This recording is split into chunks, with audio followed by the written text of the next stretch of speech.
Ulit. Hey, good morning. Yan si Princess. So, admitting niya ngayong araw na to. Kaya na. Ano sasabi mo, nak? At punta na hospital ngayon. Are you ready na? Ready ka na? Sa operation mo ngayon? Ha? Ha? Ready na? Natatakot ka ba? Ha? Natatakot ka? Saan? Oh, ready na. Takot ka? Saan ka operahan? Saan banda? Saan yung operahan sa'yo? Saan banda? Ha? Saan banda yung operahan sa'yo, Princess? Doon sa legs niya yung operahan sa kanya. Doon sa may hita tatanggalin mo yung bakal. Okay. Oh, patitit mo nawala na. Binunot namin kagabi yung ngipin niya. Kailangan daw tanggalin bago operahan. Pero may isa pa malambot na ipin niya pero di namin nabunot. Medyo matigas-tigas pa kasi. Yeah, good morning. Okay, pupunta tayo ng hospital ngayon, Osma Hospital, para sa operasyon ng aking anak. Dahil naka-schedule siya ngayong admitting. So habang okay pa yung yellow card ng Makati, so samantalahin muna natin, guys. Okay? Update namin kayo pag nandun na kami sa Makati Hospital, sa may Osma. Okay?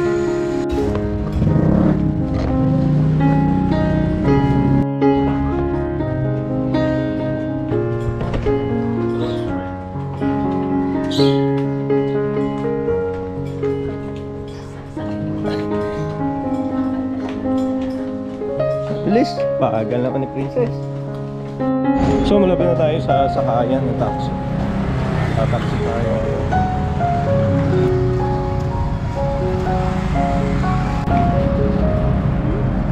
Are you ready?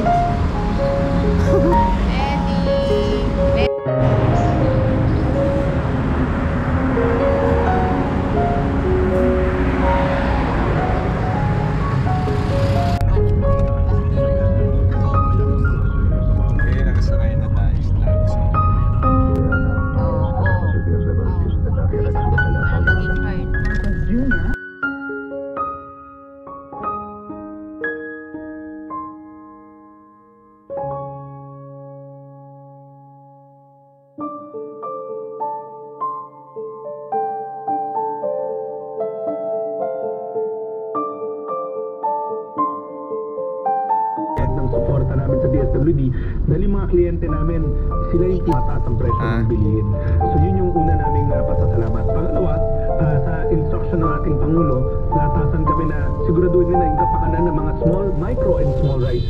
Ano yan, hindi yan ginawa lang para sa pagkakataon ng informal, vulnerable at marginalized natin ang mga kababayan na gusto maghanap buhay.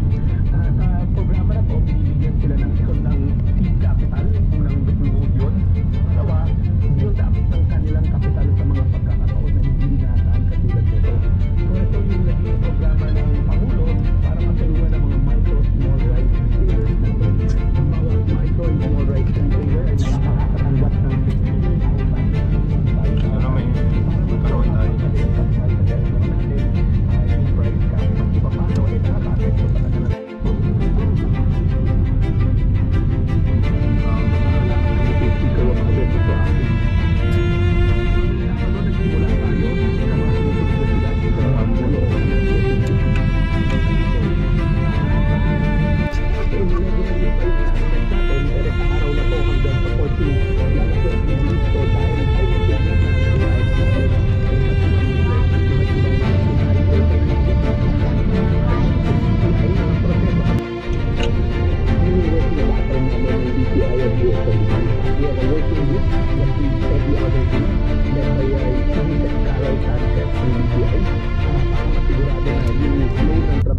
At ito na nga, kakababa lang namin sa taxi.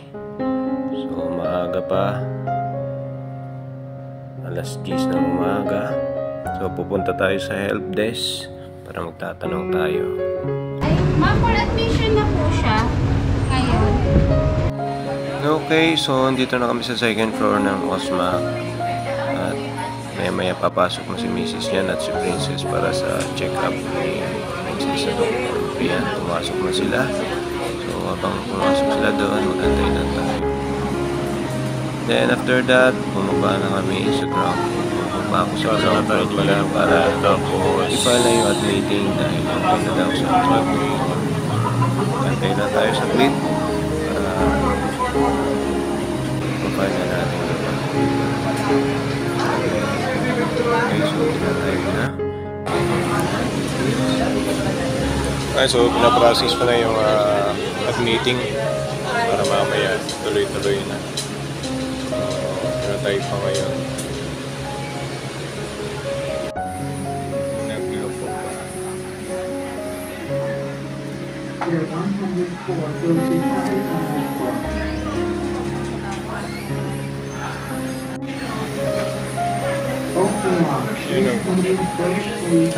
Yung uli nagbabalik yung monitoring ng number. Ayan.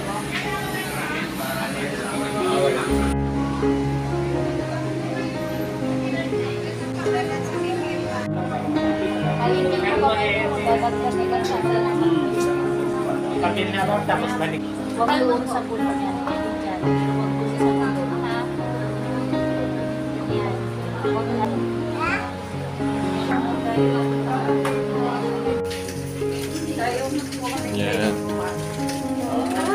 na. Yan. Babalik na naman si Princess dito.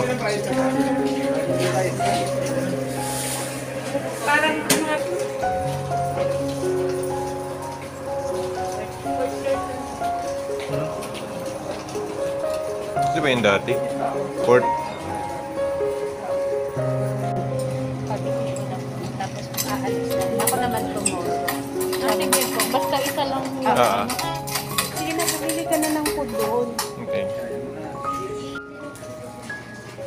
Bili ka na ng food.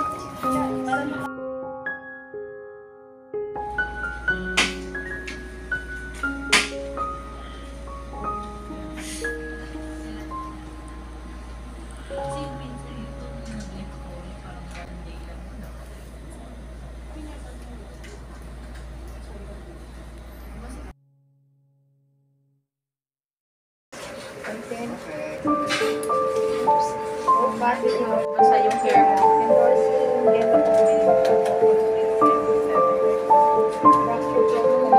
Patay sa kami ng hair.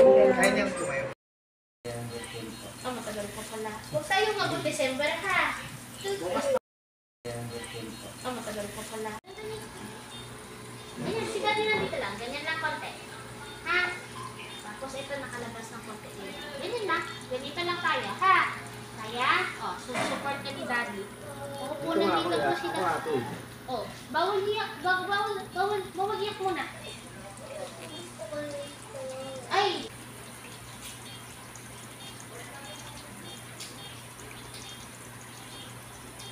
So, tapos na ang pagkahan. Lilipat na natin sa ward. Oo. Yung kalawangin. Tabagay mo. Bilog lang yan. Maligid ka ng battery na nilo. Wait lang Lakalaki na. Okay, tapos na operahan si Colette. Ang baby namin ha. Ayan yung tinanggal oh. Ayan oh. Yan yung bakal. Ano ba yung request mo? Ano yung McDonald's? Ano yung kailangan mo? Gusto mong eat? Drinks?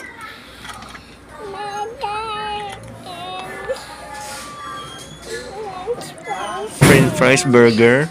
French fries burger and ano pa? Ano ba yung kailangan? Spaghetti. Okay. Sige. Ice cream. Dami na. Hi, good evening. So, yan, kakauwi lang namin galing hospital after 3 days kami doon sa hospital. So, ito na yung kalagayan ni Colette ngayon. So, nakauwi na. Tapos na operahan. Yan. Yung legs siya na operahan ngayon. Yan. Okay, so, tatanungin natin si Princess kung natakot ba siya nung kinuha siya doon sa ward. Natakot ka ba? Hindi. Ha? Hindi? Hindi ka natakot? Umiyak lang ako pag in-injection na. Pagkatapos mong operahan, umiyak ka ba? Hindi. Hindi rin? Nagsigaw lang ako ng gusto ko ng tubig.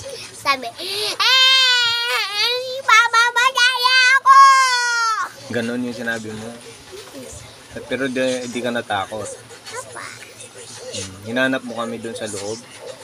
Mami, hindi. Hindi ka nagsigaw doon? Apa? Nung binakunahan ka, hindi. Mm-mm. Di ka umiyak? Apa? Oh, napaka-brave mo naman pala. Pero ano sabi nila sa tooth mo? Ba't wala nang ipin? Kasi si mama, malakas ang putol niya. Kaya bungi ang ipin ko. Okay, so magpaalam ka na at matutulog na tayo dahil pagod No, na tayo. no, please. Galing hospital, pagod si mami karga sa'yo tsaka si dada. Good night. Good night. Good night. Oh, good night na. Say good night. Good night na. Tapos,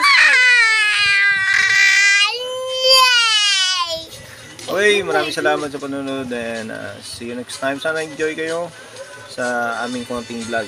Okay, maraming salamat. See you next time. Yo!